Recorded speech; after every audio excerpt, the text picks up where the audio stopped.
how fucked up. It's like recording in progress. Like, uh-oh. Okay, don't say recording in progress. Don't say anything bad.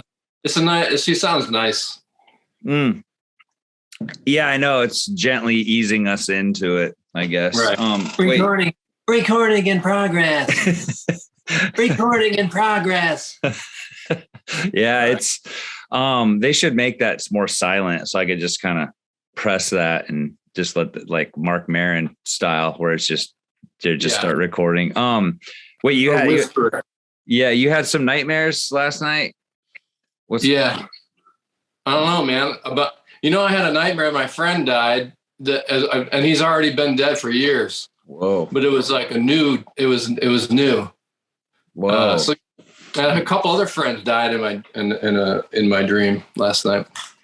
Some death. I went and saw River's Edge last night. That probably was it.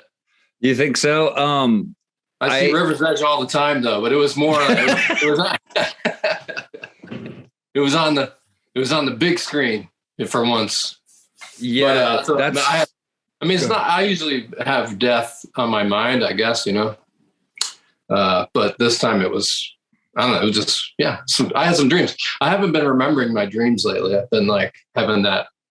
Enjoying some of that Delta sleep a little bit for at least a week now. Well, I guess so. Christy took this. She went and learned.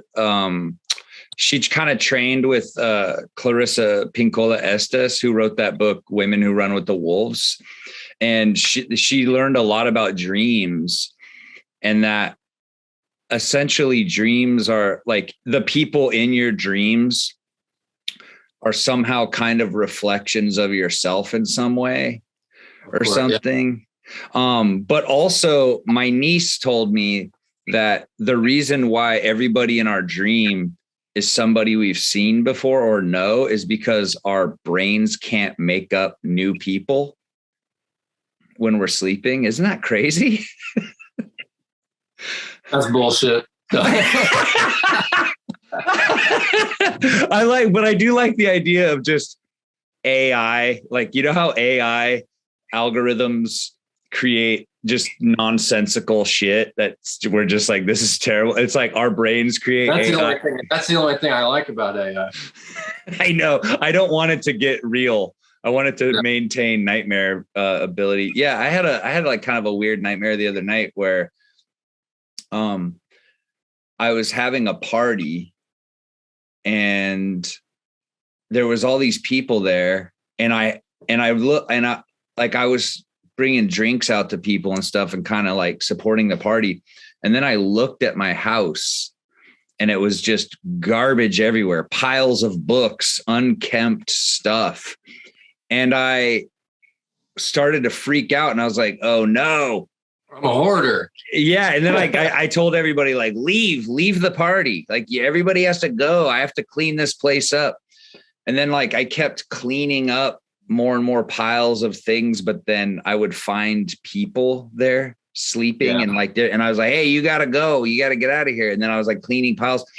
And I spent most of the day, kind of like unpacking, like, whoa, that's pretty weird. There's a lot of strong symbolism there. Like, yeah, I feel that. I mean, I remember lots of that. Yeah, I think lots of people around in different areas of the house just sleeping that you didn't know who they were. Also, yeah, you got a little. Maybe I feel like I have a little hoarder heart. You know what I mean? Like there's a little hoarder that lives inside my heart. You know what I mean? Okay. That wants to collect everything, and I see the little piles piling up, and I'm probably like you, where if you just nail it to the wall, you're not hoarding. It's just like it's on the wall now. You know what I mean? I got it off of the counter, or I got it out of the cubby, or you know what I mean? And I got it onto the wall. Uh-huh. And so now it doesn't count as whatever that TV show is. Yeah, it's interesting. If it is not on the ground, then it's not hoarding, I guess. That's right. That's what I'm saying. Take your damn watermelon rinds and nail them to the damn wall. Yeah. And you're all good. It's a fucking art piece now. I love that. But so, because you have a lot of stuff on your walls, which I love. I love to see it. There's not a lot of real estate. I guess I don't know. I guess I want all the space to be sort of filled up, you know. And I just like it all to be sort of crammed in there together, much like what I see behind your body and your. This is hoarding. I'm making you look like first level hoarder over here. But this is my bedroom, so it's like it's a little bit. It's not as crammed as down in the main living areas. You know what I mean? Yeah. Because I'll get like art and stuff, and I'm like, well, I don't want this to be like in a place where I'm the only person that's going to see it, you know. But then I don't even have like people coming over that often. But in my mind, I'm going to have people over at some point. I'm going to start having all these people come over. But that's never going to happen. But I'm ready for it. Yeah. I like the idea. I'm like very excited to have guests, and then they come over and then they start asking a bunch of questions. And I'm like, God, man, I got to answer a bunch of fucking questions now about all this. No, but it's cool. You have to figure out a reason to shuffle them out the door. I'll see you next week. See it. But hey, so the clown, because you have the clown room, which is one of the most compact rooms. When I stay there, I stay in the Elephant Man / Abraham Lincoln room. Right. I guess. But it's more like the 1880s, 1890s room ish. 1860s, it's a 19th century, latter half of the 19th century style guest bedroom, which makes people feel pretty comfortable. You know what I mean? Yeah. Asbestos / laudanum room. That's right. That's it. But the clown room's cool as hell. It's scary. I don't really like to go in there too much. No, people don't like that room. It serves no purpose other than it's something. It's a talking point. You know what I mean? It's an icebreaker. Right. But you do. Yeah, you love going in there and just hanging out. I go in there, it just makes me happy. You know what I mean? The clown from Poltergeist is on the bed, and I just love that guy. I had nightmares. That's a real jumping off point for a lot of people's newfound clown phobia. You know what I mean? Like as much as everyone loves to talk about how great Steven Spielberg is, he really is kind of a dick. And I'm not saying that to be inflammatory or anything like that. I'm just saying that he ruined a lot of things for people. Yeah. People can't go in the water now, and they hate clowns. Yeah. I know that, you know, it's just, you know, it's time to there should be a great reckoning for Steven Spielberg at some point where he ruined a lot. I couldn't even go in my grandmother's above ground pool when I was like 6 years old because I thought fucking Jaws was in there. Mm-hmm. In an above ground pool.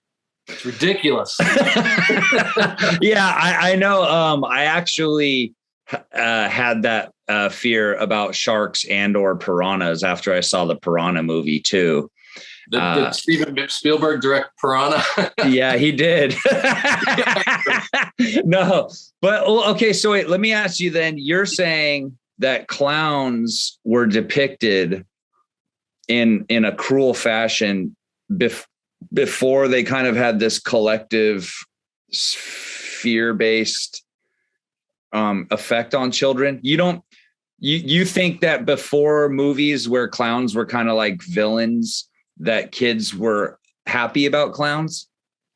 I think for the most part, kids were probably happy about clowns, but I think that there was a subsect of children that got really scared by clowns, much in the way that they get scared of Santa Claus at the mall or the Easter Bunny, you know, meeting him in person, something like that, where it's just a scary situation. You know, they're coming up to you, you know. But I think for the most part, clowns, you know, were mainly a source of joy and hilarity for, you know, people that were going to kids that were going to the circus.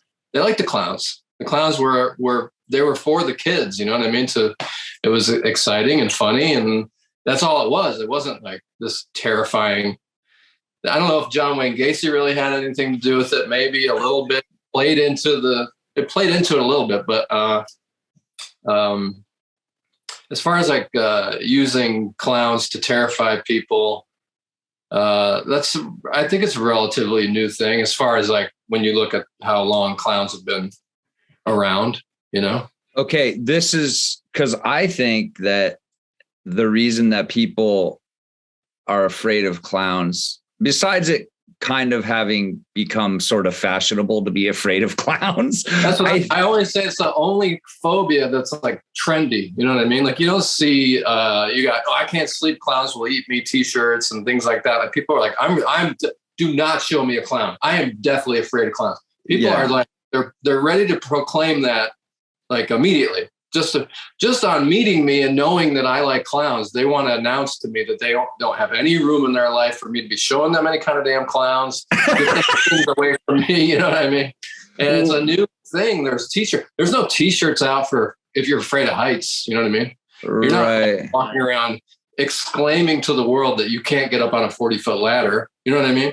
Right. Well, this is why I think clowns have maybe a sinister mystery to them, is because they are an adult's interpretation of what a kid would like. Okay. And so I think that like, no, you're not going. I can get in line with that. Okay. Yeah. Where a little kid doesn't choose like a clown. I mean, I'm uncertain about how clowns developed. I think it's probably a very European, like deep European character or something, like mischief and laughing and all this stuff. But I almost kind of feel like it's like such an exaggerated form of happiness, an exaggerated form of like mirth and humor that it can't be. And it can't be sincere, I guess. And so that's a little bit like why I'm saying like an adult's interpretation of what a kid would like, hey kids, but yeah. And it kind of reminds me of that story, that like famous, clown story where the guy's like, I'm unhappy. And he's like, oh, you got to go see the clown in town. And he's like, I am the clown in town, Yeah. Oh. So I know but I don't know. I just, cause I think it's interesting. I remember, besides the fact that still Steven Spielberg clown is scary as hell. What's scarier than something that's supposed to be fun and good, but then turns into like, it wants to kill you, of course, but like, so of course this leads me to, your amazing book, which is okay. First of all, people are asking me, how do I buy this book? And I guess Revolver magazine published it or something, or so it's like revolver.com. Okay. Revolver.com has the clown book, but the thing that I thought was funny was like, when you asked me, you're like, hey, could you do a quote from my book? I was like, oh, hell yeah. And then I was like, I'm going to make something funny and like also scary and kind of reflective and funny. Like to me, I was being kind of mischievous. And then I look at the other quotes from everybody else. They're like, and I was like, God damn, I come off like such a psycho because, no, you don't. Because everybody else is like, my cool friend Brann made these awesome clowns drawings and he sent them to me. It really like made me think about a lot of stuff. Thanks, Brann. And I was like, I don't know. But I'm really stoked that you just stuck with that. I mean, that must have been like, that must have been kind of a little bit like, keep myself busy. Yeah, I mean, it was a nice like little obsession to occupy my mind while I couldn't really go jam with the guys or, and everything that was happening during that time period. I don't know. I kept getting ideas for new clowns. So, I just kept drawing. And then I really was like, it just became such a big part of my day. And I didn't have anything else going on. Luckily, you know what I mean? I didn't, I'm an entertainer. I play the drums. That's what I do for my living, fortunately enough for me. And all that was taken away for, the better part of 2 years. And when, obviously, like everybody, when it first started happening, I don't work in a hospital. I don't work in the service industry. I don't work in any kind. So I was one of the people staying at home and trying to do my part in that way, which was no problem, I'm doing my part. I'm helping out. Yeah. So I don't know, to sort of fight the, I guess, boredom or, I guess I could have gone down in the basement and started chopping wood and really working on myself as a drummer, which I probably should have done, but I just took the opportunity to sort of take a break from all things Mastodon and maybe almost all things music, and just sort of brain shift, because I'm sort of a artistic monogamous. I'm I can't really do two things at once. I'm either laser focused on the Mastodon thing or drumming, which I hadn't taken a break from in a really long time, 20 years. It's always something with that. It's always we need to figure out what's going to be the stage show, and we need to figure out what the video is going to be for the thing. We need to have a discussion with this person. We need to do T-shirts. So we need to do this and that and the other thing. If you're in the touring cycle, but then when you're off touring cycle, it's the constant, trying to think of, you're thinking of riffs and thinking of song titles and lyrics and So all that came to a halt. And I just threw that one clown because I had to. I remember going with you in the Tenderloin area. We went over to that art store and I bought a bunch of supplies, and I would do that from time to time over the last 20 years or so. I'd be like, I'm going to get some, I'd draw something. I'd just send it to you and you'd be like, that's cool. Do more. Yeah. Okay. And I wouldn't, and I would just have some art supplies sort of pile up in the corner of my house, like my little hoarder piles that start to happen. And they make me nervous and they make me give me anxiety. I look at them I need to either throw those in the garbage or put them away in a way that's more organized. And, but it was kind of the day the lockdown happened in March. It was March 20th or 21st, a couple of days after mine and yours birthdays. Mm-hmm. And I said, I'm going to draw a clown. I had been thinking about it for a year. I'm going to draw this clown, and so I drew that first one. It was kind of late. I sent it to you because I can text my friends on the West Coast late because I stay up late, sort of. I was like, it's only 10 o'clock for Skinner. He's awake. Mm-hmm. I'll send him this clown. I sent it to you and you were like, dude, that's awesome. Do more. You're always very supportive and positive, and I appreciate that about you. You're always no matter how much it probably was not good, you're like, no, it's good. Just do it. Do your art. Everyone should do art all the time. It doesn't matter if it's technically perfect. Yeah, I know you're always like, dude, it's real raw looking. I like it. Yeah. Well, I think that's the thing is I don't know how to draw. I don't really consider myself any kind of actual visual artist, but I did when I was a kid. I drew a lot when I was a kid. But I stopped for a long time. When I moved out of my mom's house when I was 17 or whatever, 16 or 17, I just stopped drawing. I wasn't, I didn't have any ideas to draw. I didn't really think of anything. And I wasn't inspired to do that. I was all in on drums and I had started this new band and I was just really into that. So that's what I was into. I would draw here and there. I had some pastels. I'd do some pastel stuff and I would draw something very occasionally and I would really like it. And I really like the feeling I got from creating something and liking the way it came out. And I'd show it to people and they'd be like, that's really good. I'd be like, sweet. And then I'd say to myself, I'm going to do more. And then I wouldn't. And then there you go. So this was the first time in a really long time that I actually listened and I actually did more and it actually became a thing because I had a focus, I guess. And I kept getting more ideas and I put the notes in my phone, do a clown that's bowling and do a clown that's doing this. And I think that you texted me one time, you're like, the clown's great because you could just pretty much clown everything because it's such an icon. You can just, every single thing imaginable can be a clown, like an airplane I made into a clown, smashed it into Trump Tower, or I made, it just went on and on and on and on and on.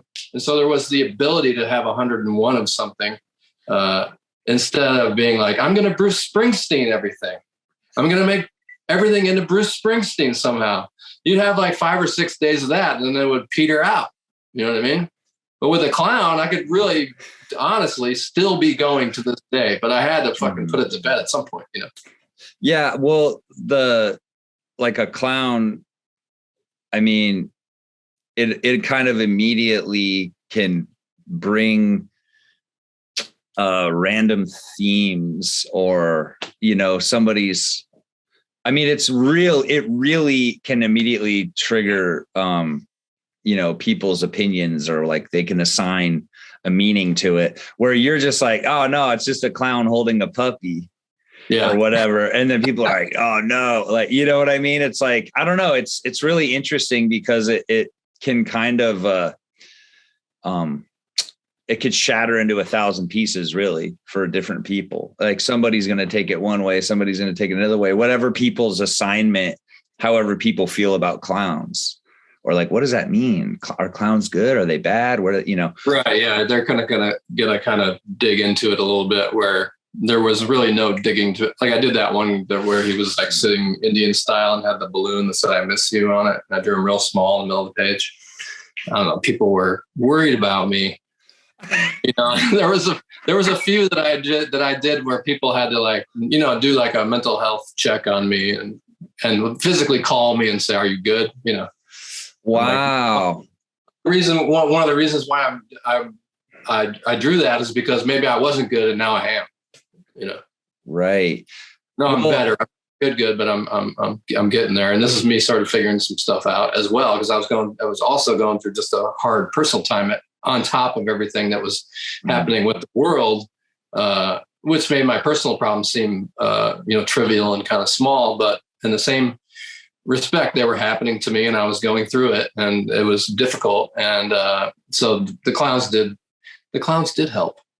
Yeah, I feel like the kind of that first year was really interesting to see how people, what their reactions were to it. And I noticed that some people were so, it was like a shedding. It was like either people were shedding the kind of I don't know, the machinations of who they were, just being in the world. And some people are like, oh, I'm good. I needed a break, or I need this time to do something I want to do. Or, I'm really comfortable with the opportunity to go inward and like process life or something in the midst of death being so close. Or I noticed a lot of people were going crazy because they were so inconvenienced by having to be in a retrospective place. Right. It was, and I was like, weirdly enough, I felt this kind of relief. I don't know why, but it felt like, okay, this is a sort of, this is being advertised as potentially like the end of things, you know, to me. And I was thinking to myself, like, oh dude, this is not nearly as bad as I thought it was going to be. And I, in my mind, I feel like what happens is when you grow up in an uncertain situation, emotionally and physically, you learn to kind of be hypervigilant, even when you're not maybe triggered in a hypervigilant way. I just felt like things are not good, and it's all gonna unravel one day. And that's totally from trauma. Like that's so from being a little kid who's like, I don't know what's fucking going on. So like when the pandemic shutdown thing happened, I was like, kind of like, oh, hell yeah. This is like, I've been waiting for this. Like, I'm ready. I'm ready for this shit. Let's go. What's happening? It's all ending, like whatever. And I spent a lot of time wondering like, why am I feeling so much relief at something terrible not being nearly as terrible as I thought it would be. Like, is that good? Is that bad? Like, what the fuck? That's pretty weird. It's pretty bad.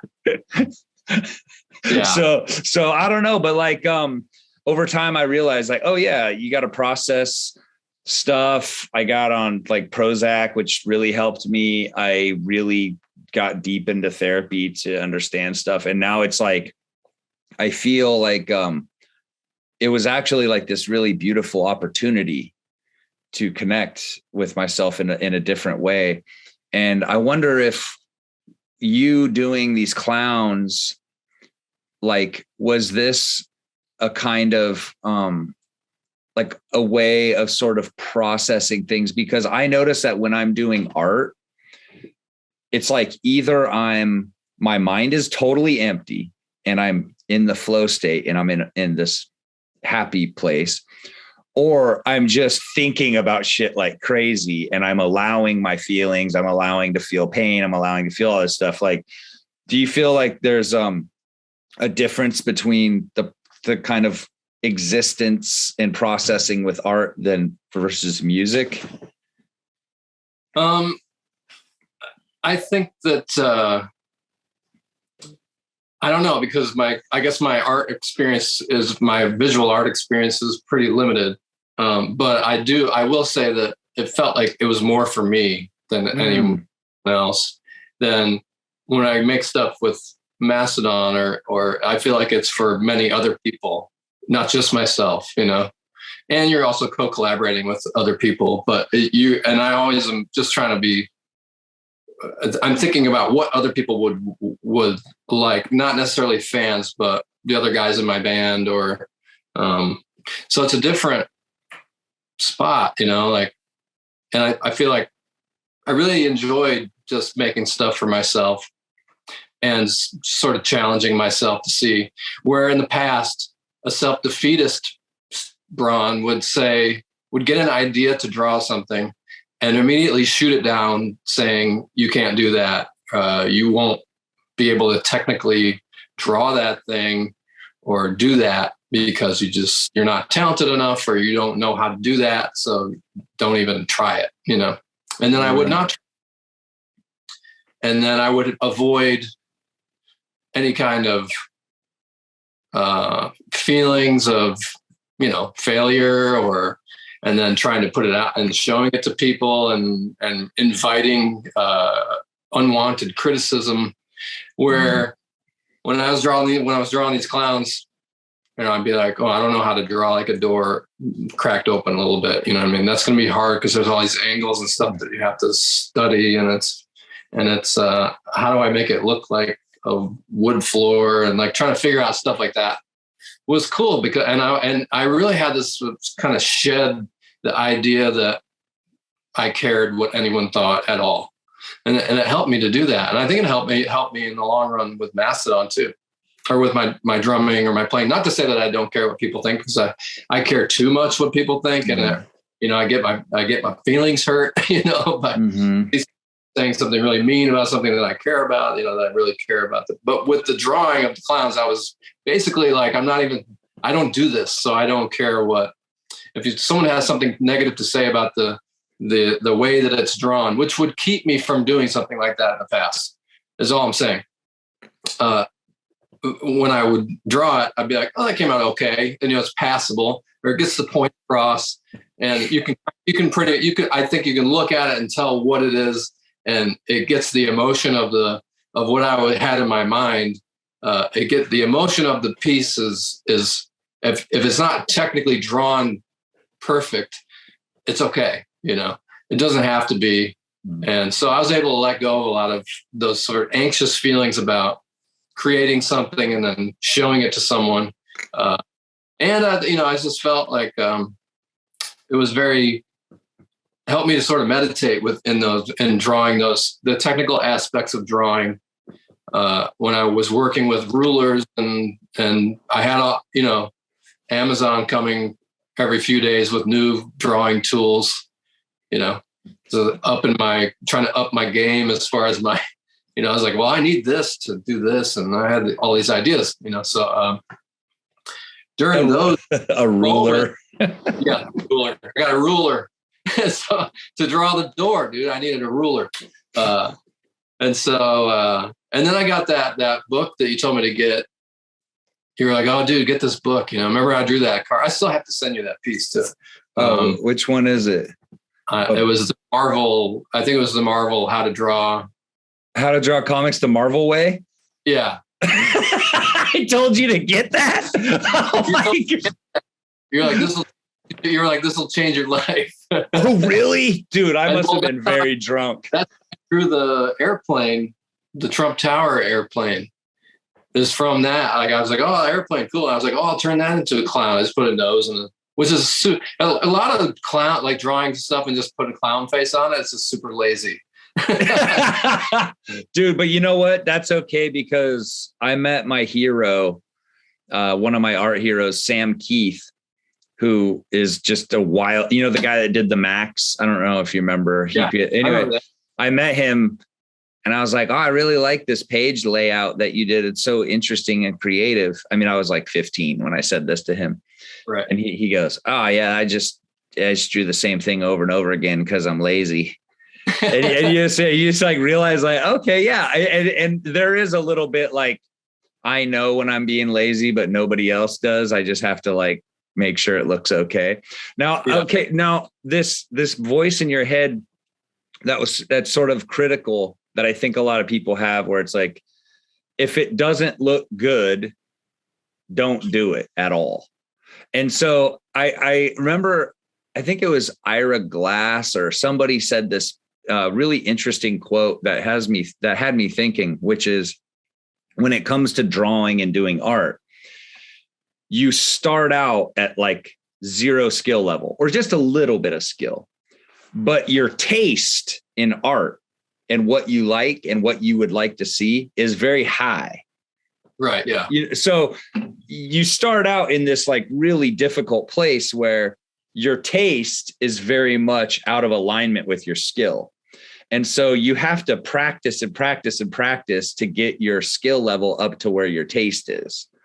And a lot of people don't have the time or the inclination to do that. And I think that there's like a real necessary step in our lives as creative people of accepting things for what they are when they're all just happening and going, because that's what, in my opinion, the best artists do that are like really great artists. They're not like, all right, cool, this looked exactly how I want it, whatever. They're just sort of like, okay, that's fine. That's a good, like, I'm glad that's done. Now I got to start a new one. Right. It's never going to be like, well, like for you, if you guys kind of write a song, you're like, I don't really like it. You don't go, all right, it's not as good as I wanted it to be. Guess we should call it a day, boys.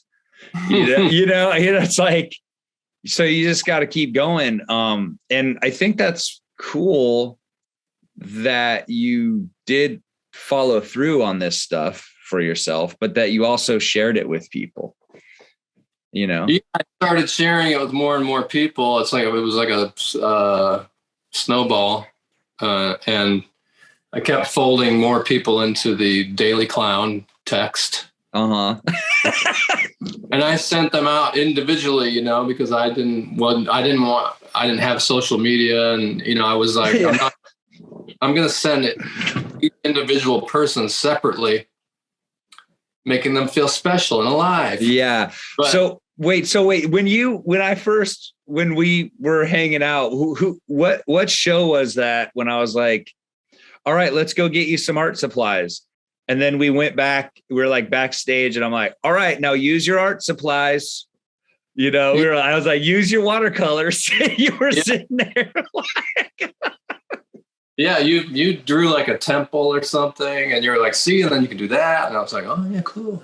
I think it might have been Judas Priest. I can't remember.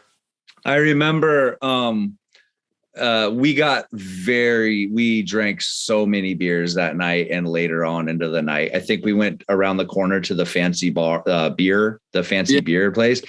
But I remember, and you're like, hey man, hey, you want to meet Rob Halford? And I was like, hell yeah, dude. and I was like, oh, dude, this is gonna be awesome. And I was, I had been drinking. I think I took some mushrooms too. I was like, I think you did too. Yeah, I think you told me that you were on mushrooms. Right. Yeah. And I was like, oh shit, I'm gonna meet Rob Halford. Oh, this is gonna be cool. And then we went back there, and he came out of the room with like a robe and a weird hat, like a weird cozy hat. And I was like, oh, and I shook his hand. You're like, hey, it's my friend Skinner. I was like, hi. And he's like, oh, hi, nice to meet you. And I was thinking like how awesome, or not like how awesome, but I was like, dude, I was thinking about like, what's the probability of groupie situations with Rob Halford? And I was like, I bet I would make maybe, I don't know. You know what I mean? Like go back there and be like, what do you want? You want a rub? You want something? I'll give you something. Oh, no. And I was like, what do you want? I'll give you whatever you want, Rob Halford, whatever. Just tell me. But I was like, that would be like so. But I was like, because I was like on mushrooms, I was like, what if Rob Halford is like, hey, would you like to stay with me? And I'd be like, only if Brann watches, you know what I mean? I was like, but dude, that must have been so crazy, amazing to just be hanging out with Rob Halford and eating food on the road and just and chatting and talking. He probably loved you. Oh, I don't know. I mean, I'm just the biggest, Judas Priest fan since I was a little kid. And, my mom was so into Priest, and that was just always on the stereo at my house. Wait, what if so when you first were like, okay, we're going to go on tour with Judas Priest, or you hang out when that starts to happen? It has to be like shocking. You're just like, what? Well, I mean, I just am scared of the people to begin with. You know what I mean? Like our first show that we did with Iron Maiden, I remember it was at the Oslo Spectrum in Oslo, Norway. Uh-huh. And we got there, and I went to the basement where all the backstage rooms are, and it's this really long hallway with a bunch of rooms. And I start walking down the hallway, and I see Iron Maiden, and then Mastodon. Like our room is right next to their room. Insane. Oh no, that's not going to be good. I can't be around those guys. It's too much for me. So, One point evening, someone came down and said, "Iron Maiden is here." They just got there. They're going to come down.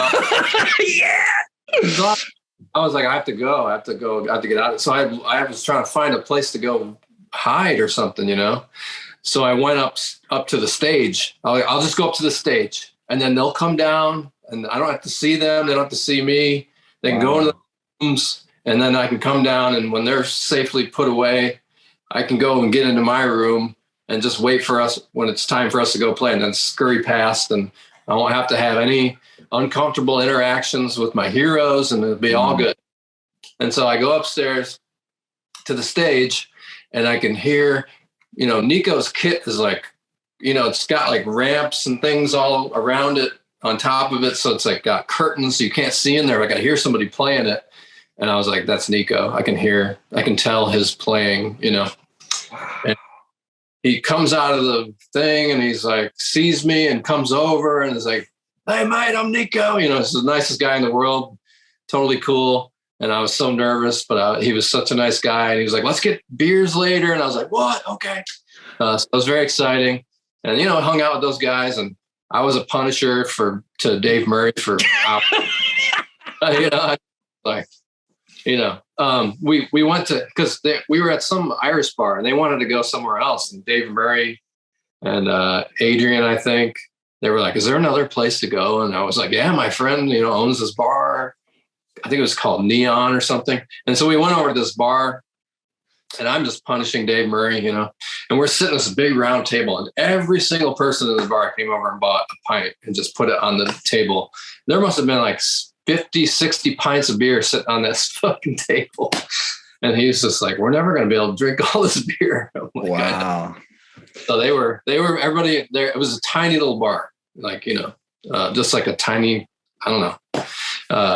But so that was the first night, Wow. So Iron Maiden guys were super cool and down to earth, and We ended up doing the Ozfest with them the next tour. So we did a lot of touring with Iron Maiden, and they're the sweetest guys.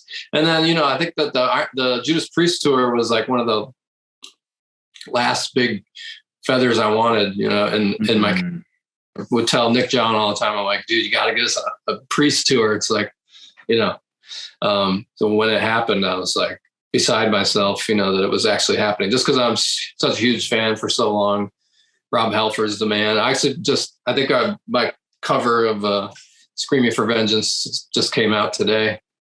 You have a cover of that? Yeah, no, I saw you that picture of me in the whole getup, you know. Yeah, but I didn't know. Did you? Yeah, it came out today on that 2 minutes to late night thing, you know. Oh shit. Okay, so we got to get that. Trying my hardest to do. Man, Rob Halford's got just an insane voice, and it's so hard to even try to come close to it. But I did my best. It's even harder than King Diamond or I think his voice, because it's so high, but then there's this really cool timbre to it where he's got like this little bit of raspiness to it to make it sound even more badass, you know?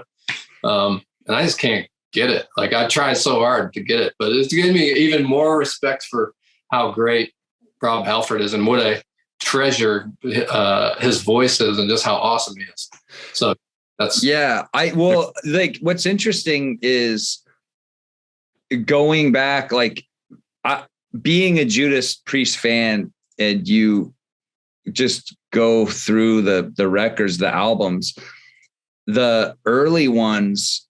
I mean, it became like full on just like that metal, Judas Priest metal, but the sensitivity of him as a guy, you know, singing back then, like that's what I liked about metal, was that it was sort of like this, like you were an outsider, like, you know, it was like sensitive, you know, guys, and, you know, we're feeling a lot, you know, and we're like, you know, and it kind of became sort of more, you know, whatever, like tough guy type shit, not Judas Priest, but metal kind of got usurped by, you know, like angry white dudes, like, you know, but like even Pantera has its like tender moments. You know what I mean? Yeah. Gates is a perfect Cemetery Gates. Is that, you know, that one? But you know those gates. But what's that Judas Priest song? It's a cover. Not Joni Mitchell. Wait, no, it's Rust.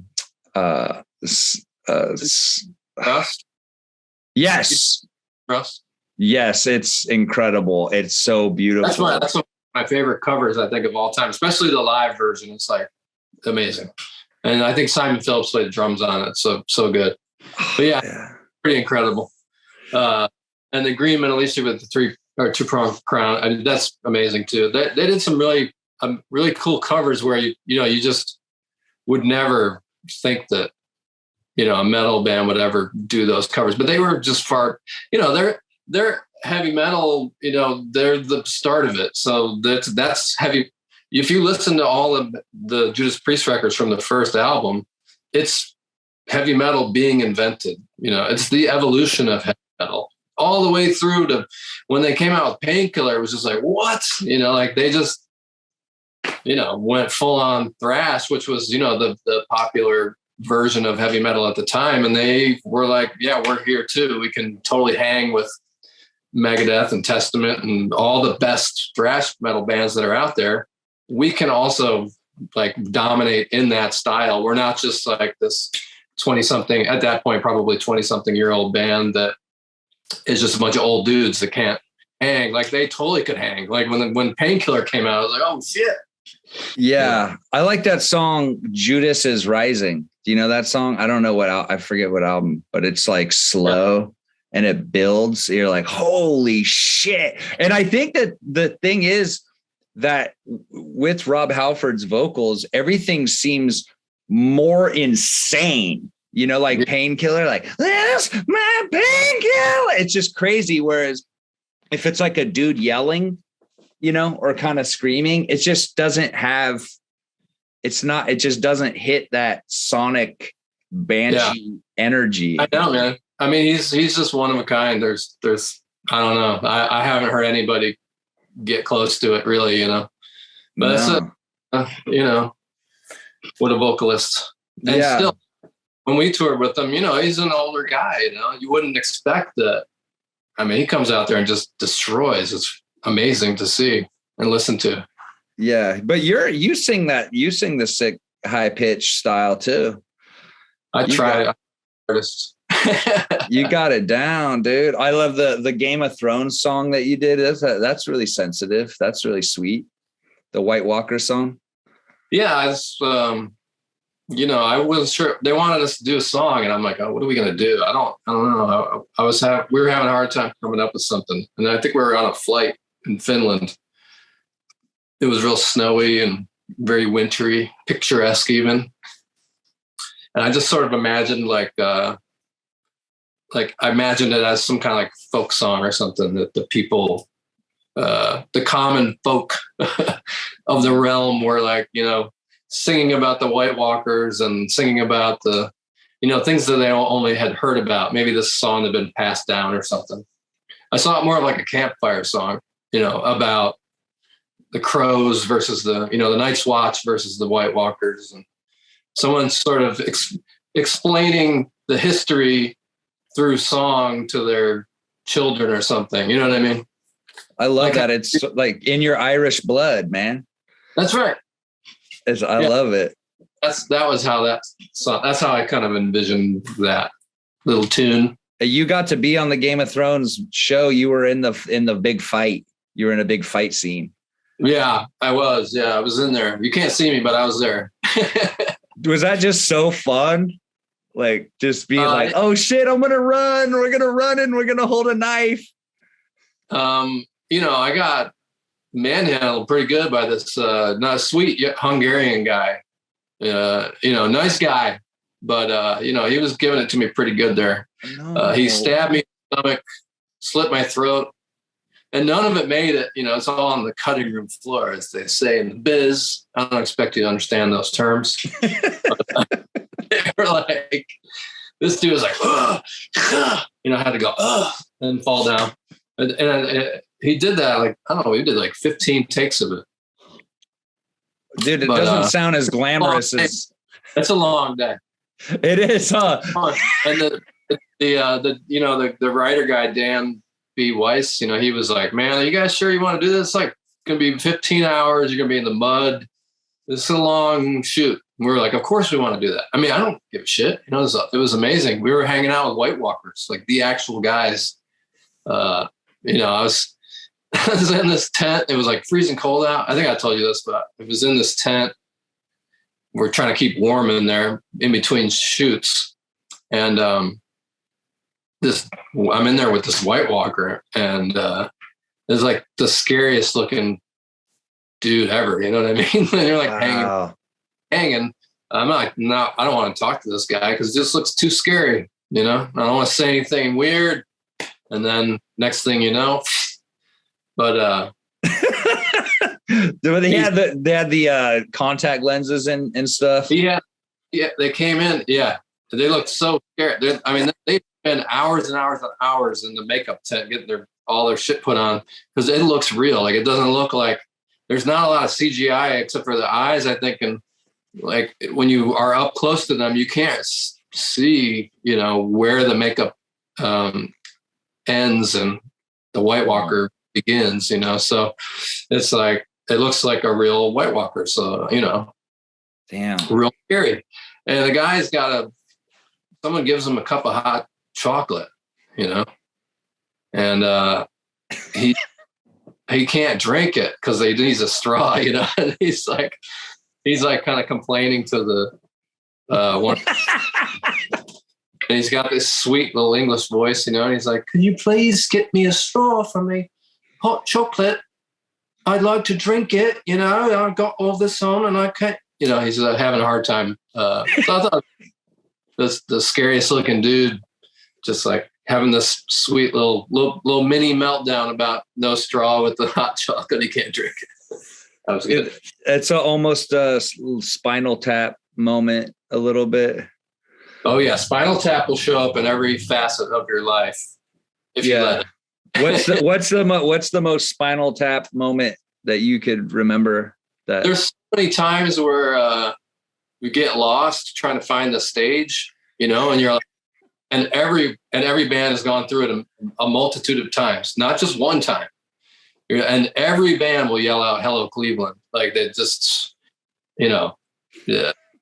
It's interesting to me because Spinal Tap has revealed itself many times over my career, and just being a little kid, like when I was a kid and saw the movie, it's funny, right? You see the scene about the bread, like the little piece of the bread, and he's like, when you're a kid, or when I was a kid and I hadn't been in the situations that I've been in now, I just think you think he's being like this diva, you know what I mean? And you're like,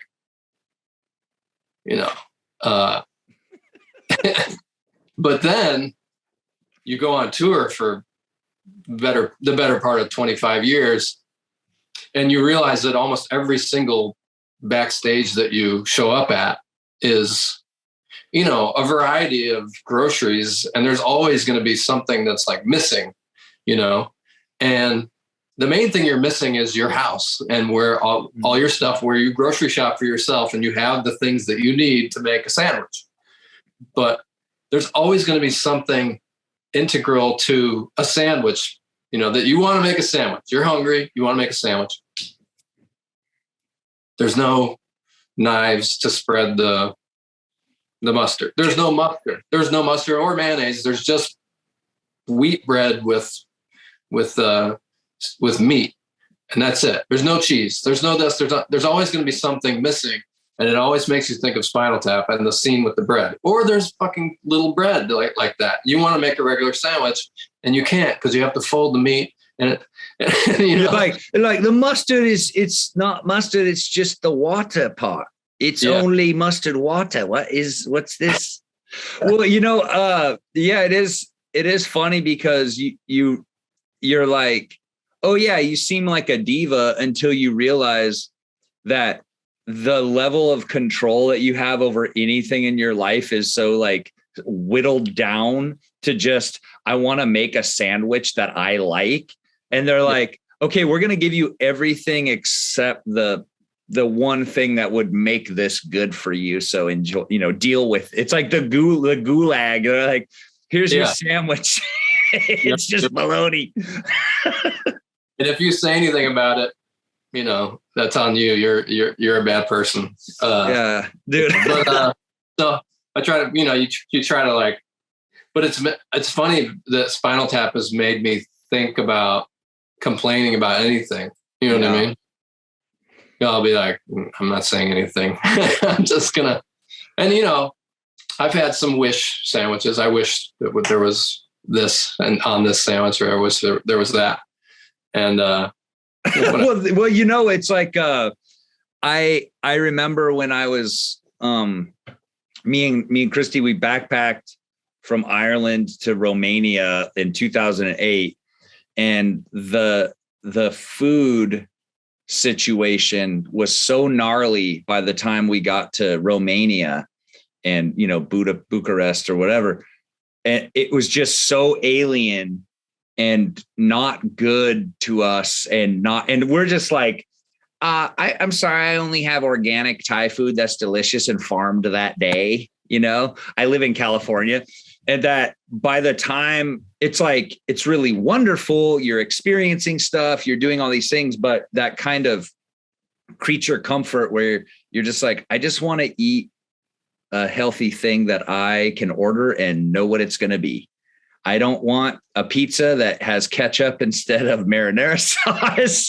I don't want like a pack of, starving dogs. I have to fight them for the pizza or whatever, it's like, it's really weird. And so I think it's like funny because Spinal Tap, what it does for, I think, people that have watched the movie that can relate to it, it kind of helps you have humor about how ridiculous everything can be every day. But one thing that I was looking at recently was that there's that photo of you that has become like a meme. Oh yeah, with the pizza in the oven there. Yeah, the pizza with the phone. Yeah, the phone cord, and they're saying that it's like get movie times or something. Yes. The thing that I think is interesting about that, besides the fact that your hair, is that hair needs to come back. That was definitely a Perk Plus day. I would probably only shampoo my hair like once a week because I desperately wanted like flat, straight, like Sebastian Bach hair. You know what I mean? Like I didn't want that big poof ball, but that's just how my hair is. It's like if I put shampoo in it, it's going to poof out. And so I couldn't control the poof, so, but I needed to shampoo the hair because it would start to smell, smell bad. And you don't want that in middle school. Dude, but you know what's funny is that hair that's like peak hair for what people would have wanted at that time. I know. Yeah. I mean, I was I was very, very thrash metal guy. I was a very, very, that's why I liked River's Edge so much. It was like, hey, these are my people in this movie. You know what I mean? Right. But so what do you want to know about the picture? You want to know any backstory, or what do you think about that? Oh, I love the picture, but I mean, you kind of just gave me the backstory. I don't know. You're chilling, but no, I was going to ask you about Crispin Glover. I have a few, cause you've told me some funny ass stories over the years, and I want to ask you a few, cause there's the Crispin Glover experience, and then there's the Bobby Liebling teeth experience. I wanted to, but cause I feel like you tell me shit, and I try not to, and I realize, and I understand the precarious nature of you being a public person and me being like, hey, on my podcast, tell me all the fucked up stories about all that weird shit, all the people. So I feel like I have to be like, okay, so these are safe in my mind, things like, because it's like rock and roll stuff, that needs to just be in the moment. You tell me, and I don't, but here's the thing, Crispin Glover, you love Crispin Glover. He's the weirdest motherfucker on planet Earth. He's amazing. You love him. You met him. I feel like you favor him a little bit. That I favor him. How? Yeah. In an archetype of like looks, I think maybe a little bit. Like when I was watching. That I kind of look like him. That you could be a very good Lane from River's Edge if you had the outfit. You know what I mean? Like you probably over a lot of other people. Oh. And I feel like you could do an imitation that would be pretty spot on. You know what I mean? Let's do it. You've seen River's Edge. No, yeah, I think the fucking world. Wait, I gotta do it right. Like if you had the hair and you had the hat and you had the parachute, the zipper parachute pants, and the jacket and the gloves and the whole thing, you would be a better Lane than most people. Just like aesthetically. Okay. I could. All right. Well, I'm going to try it. You have the energy to pull it up. Like you wouldn't be John, and I don't think you'd be Matt, and so I don't think you'd be Tony either. So I think you're Lane. I just came up with a good idea. You want to make a music video that's like the River's Edge, Mastodon, the River's Edge? That'd be good. I'll come do it. I'll do it. I'll be that. I'll dress up. All right. I'll be Clarissa. I'm a ham. I need the attention desperately. I know. No, but listen, are you allowed to say this, to tell the story about you were wearing a belt buckle, right? Okay. I mean, first and foremost, so when Crispin Glover, when you go see his movies, like What Is It? I think it's called one of the movies. What Is It? And another movie called It's Fine, Everything Is Fine, where he adapted that sort of screenplay by the paraplegic that was his mom died that took care of him, so they put him in a nursing home, and there was like all his like fantasies about having sex with the women that worked there, the nurses and stuff, and just wild movies, really. So it's I don't know if it's probably not still the case, but at this point in time, if you were going to see that movie, he wanted to be there to do like Q&A afterwards, because there's Down syndrome people in the movie, and he just wants to talk about it. He doesn't want people leaving with, misconceptions about what his motives are and, this and that. He wants to be on hand to talk to you. I remember somebody asked a question and they were like, they said something that was supposed to be funny, I guess, and then so he remarked that, oh, is that supposed to be a joke? And well, I have my own theories on laughter and why people do it, is what he said, Yeah. So it's like, hey, yeah. And yeah, I'm interested in that conversation too. I'm interested in talking about laughter, why people do it, but not from like, because it seemed almost like an alien was going to come and didn't participate in laughter, but understood what it was and why people were doing it, which is extremely fascinating, And then, so my dear friend who unfortunately last year, Joey Jordison, the drummer from Slipknot, we communicated through the movie River's Edge a lot, like sent a lot of texts back and forth, River's Edge quotes. Every time we talk to each other, River's Edge, River's Edge, River's Edge. It's kind of a game, that you play with people who are well-versed in whatever movie you're well-versed in. So if you can fit it into the normal conversation, even like with other people without them knowing what you're doing. And this person knows that you're doing lines from River's Edge. They don't know, that's also a fun game. Anyways, I was like, I'm getting a book signed for Joey, and I'm going to have him write a River's Edge quote in it if he will do it, because he was signing books and everything. And I had an opportunity to pick him up at the airport in Twinkle Toes, my dumb Cadillac that I have. And I said no, because I was too scared. Again, another one of these, like, I don't want to meet the person. And also, I don't think I could stop myself from trying to run lines with him, River's Edge lines. And I highly doubt that he would be interested in doing that at all. He would probably just want me to, I don't know. He's a nice dude. I like the idea of you just brutally punishing Crispin Glover with just like, hey, remember this, I like that idea too, but I didn't like it enough to really, my friend was the owner of the Plaza Theater here in Atlanta at the time. Jonathan, I think John, maybe you don't know. Jonathan Ray. He's like done a lot of videos for us, and he's always, he worked on a lot of videos for us. And he owned the Plaza at the time. And he called me and said, hey, I know you're a big fan of Crispin Glover and you're coming to his movie. Do you want to go pick him up? Because he needs a ride from the airport.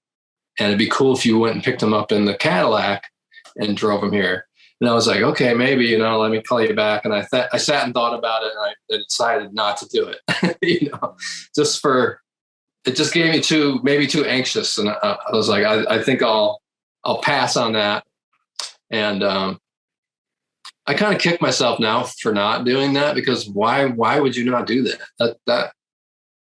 That opens an opportunity for a fun 20-minute drive, possibly, or an uncomfortable drive that you get to talk about later. You know what I mean? And say, this crazy thing happened. So, but you showed him your belt buckle. So I showed him my belt buckle in line. It was a picture of him as Lane. And I go, look, I have this, Wait, so you're waiting in line to get the book signed for Joey. And then you're like, hey, yeah, look. And he's sitting down and people are standing up that are coming. So it's like, you're here, you're just like, hey, buddy, and I don't have it on now, but, I was like, I lifted up my shirt and I was like, I have this. And he was like, oh, I've seen that they make those. Yep, that was it. How quintessentially Glover. Yeah. But he was nice. I'll even get the book. Okay. Oh, because I recently Yeah, I went to Joey's memorial, and his sister gave me the book. Oh, At his wow, house. that's sweet. It says, "For Joey, believe it or not, you're important to me, Crispin Glover." Wow. And there it is. Wow, that's incredible. You're important to me. It's a conversation between Lane and John, where Lane has just gone to the river without John doesn't want anything from anybody. He's just, and Lane has taken the world on his shoulders, and he's taking it upon himself. He's going to help John. They have to all come together, and, but Lane's the only one that's really feeling this way, so he wants to go and take care of the body. So he dumps the body into, rolls it down the hill into the water. And then, he's expecting a sixer. And so they go to the store, and John gets him a 6-pack of Budweiser. Lane complains that it's not Michelob because of what he has done. He thinks he at least rates a Michelob, and then it's warm. And, he had his own Spinal Tap moment. Yeah. And so, yeah. So that was that. And I even, that was one of my interactions that, I don't think it went great, but it was fine. I got the book signed, and I got one signed for myself, and I mailed it to Joey. And it was a cool thing that I was able to do for my friend, basically. Yeah. Then I met Gene Wilder, and I showed him my tattoo that I have of Gene Wilder, of this tattoo. I think that. Oh, God. Oh, wow. And, Gene Wilder at the time was a 76-year-old Jewish man who probably was not that excited about a tattoo. But I was in line, and I was saying to myself, I'm going to show it to him. This will be great. Because it's Bob Tyrell did it, and he did a really great job. It looks just like the Young Frankenstein, one of my favorite movies. And I got up and I showed it to him, and he just said, "Oh," and he wrote his name on my book, and I took off. Oh man, you're like 0 for 2. Yeah. But I guess in a way it's kind of like what would you expect or something? Oh, and his handler that was there, like helping people, come on, keep it moving, kid. It was, she goes, "Oh, the second one today." And then it went, oh, really? Holy shit. So it's so funny. I guess that's like, it kind of reminds me of that quote by Charlie Murphy, where he's like, don't forget everybody, or don't forget you are special, just like everyone else. Because we all that's something that has helped me actually deal with being around more, like, say, my heroes or famous people or celebrities or something, is that I'm one of a million people who feels the way I feel. It's not, I'm like, wow, what you've done really means something to me. They're like, yeah, okay, cool. Let me stop what I'm doing. Tell you, I remember when I met Lou Ferrigno, I was like, oh my God, the Hulk, wow, Lou Ferrigno. And it was during Comic-Con, before Comic-Con was even open. So there was nobody there.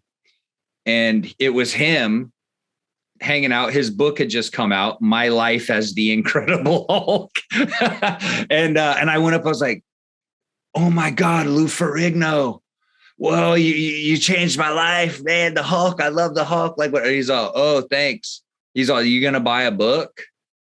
And I was all, sure. And then I was like, how much? He's like, $20. And I was like, all right, I gave it to him. And then he signs it and hands it to me, and then just like looks off. And there's like nobody else around. And I was like, oh, thanks, Lou. Okay. Yeah. And I was like, holy shit, dude, that was really brutal. but I think,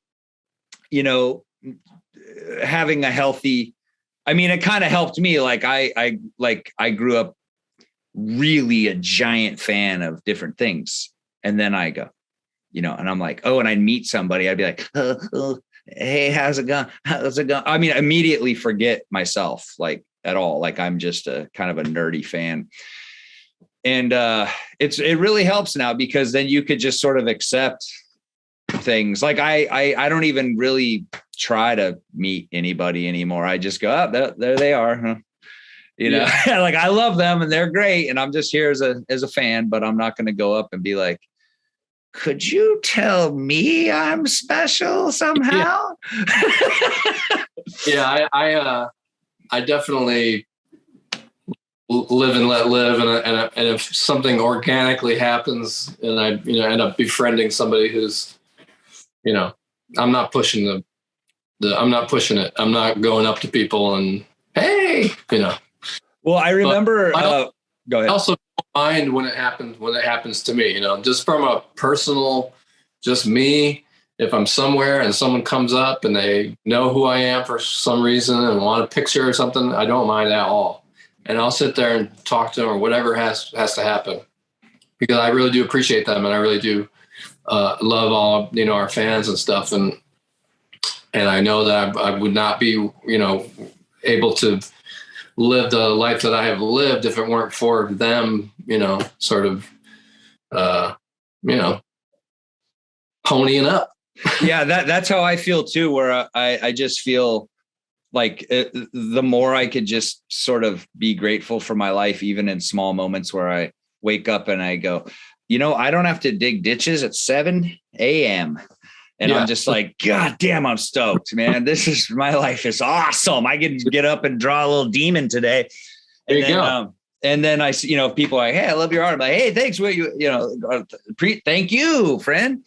But, because I remember, and I don't want to take too much more of your time. I love you. I could take all your time off this much, but I remember when I got the CD, it was like a double CD of Mastodon, and it came with a DVD, which was like the making of the album. I don't know if that was Blood Mountain or if it was, I think it might've been something like that. Not. Yeah. But anyway, and I remember watching it and I was like, oh man, these guys are fun. Like, this is jolly. And I remember I was like, oh, this guy's cracking all these funny ass jokes. This guy's funny. And then I remember I was sort of started to just like focus on you. And I was like, this guy. Cause musicians that kind of take themselves seriously sometimes, it's kind of hard. You're just like, I like you, but I don't want to. But then I got to meet you and become your friend. And I'm just like, this guy's the best. And I still remember in my mind immediately watching that DVD and then being like, yeah, this is the one. This guy's the one. He's the one. He's saying all the wacky shit. I like that, and because you've made it really, you're a very jovial, fun, person. And like, I feel like that you've, through your humor and your kind of, openness, you've allowed me to be able to be in your life and do a bunch of art with you and make videos and all this stuff. And that friendly, invitational energy is definitely the reason why I'm even pursuing like a lot of the stuff that I'm even doing in my life. Cause you gave me the opportunity to see if I could even do it, and I appreciate it. I knew you could, I knew you could do it. I mean, I really just, loved you as a person, and I don't know, we just got along really great right off the bat. And so thanks, Tim Moss. Yeah, Tim Moss. Is it true? Is it because when I met Tim and I would like text him, and Tim said to you, he likes to text. Yeah, I think he said he's more of a text guy. I like that. I like to text. I text faster than a teenage kid. Yeah, that's text awesome. like a son of a bitch. But I want to let you go. But I was hoping, I was hoping to, because I just think, Bobby, me and you both love weird people. We just love documentary again like 2 nights ago. Oh, the pentagram one? Yeah. How insane. I can't believe what happens in that documentary. I'm like, what the fuck? Like Pellet went and just did all that. Pellet is just crazy, man. I love that guy.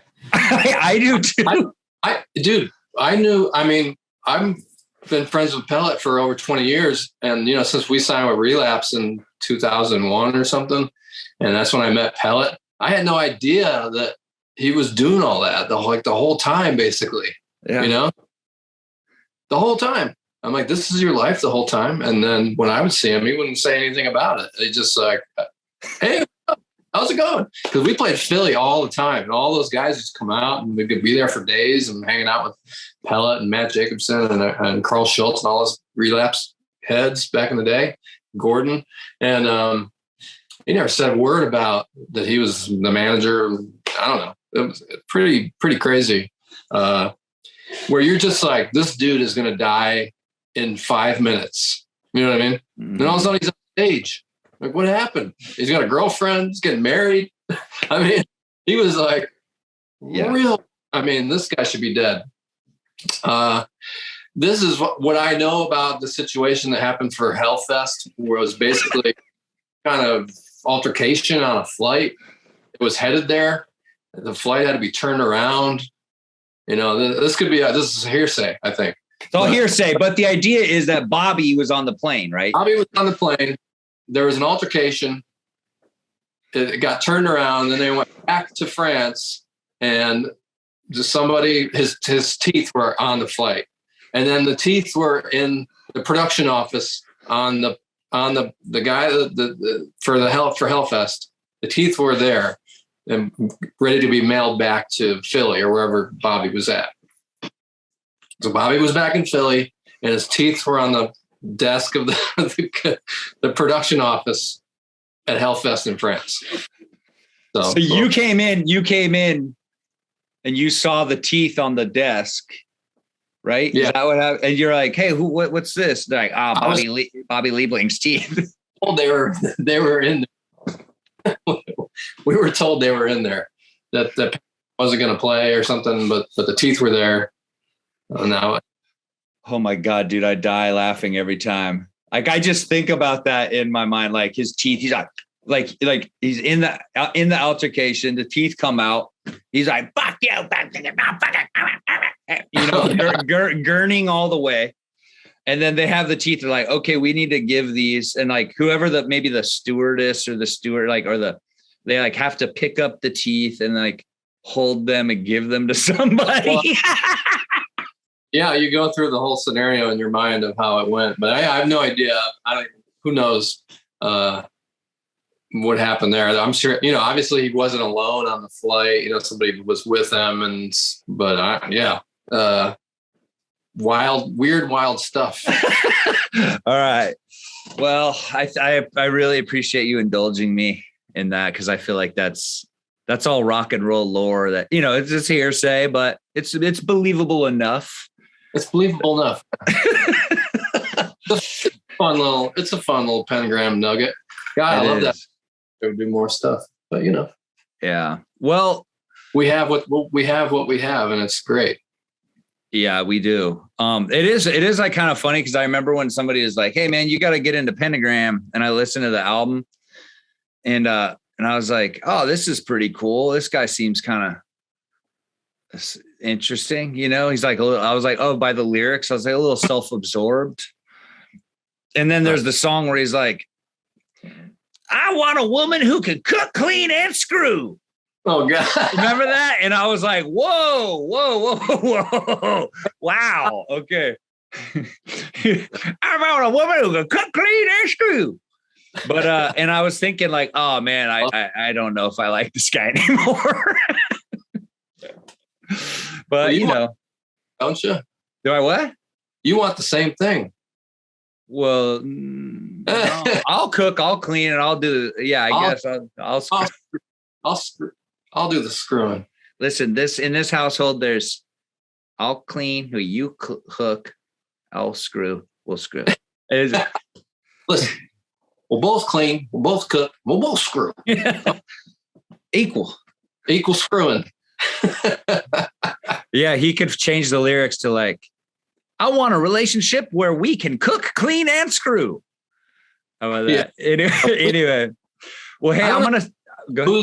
I don't know who's saying all this. I've never referred to it as screwing, but I might have to start. You know? Yeah, it's kind of an antiquated term. Wait, you're not to. Let's go screw, huh? Who's saying that? Bobby Liebling. Like, Okay. hey, you want to screw? Yeah, sans teeth. He's like, why don't you come over and look at my scab collection? Let's screw. All right. Well, I'm going to let you go, buddy. I love you. I'm going to stop this recording. I opened a worm charming school, so I'm getting they're young. And so we're just kind of trying to emulate the pitter patter of raindrops on the soil so that they raise to the top and can do their thing. So I got a bunch of youngsters downstairs. We're training for the next worm charming competitions are coming up in July. So we only have a few months left to get ready for that. So it's going to be exciting. Well, I can't wait to sponsor one of your little special worm friends. Yeah. See who wins the contest. I'll keep you up to date on all the stiff competition. Okay. Thank you very much. I love you, buddy. Love you too, man.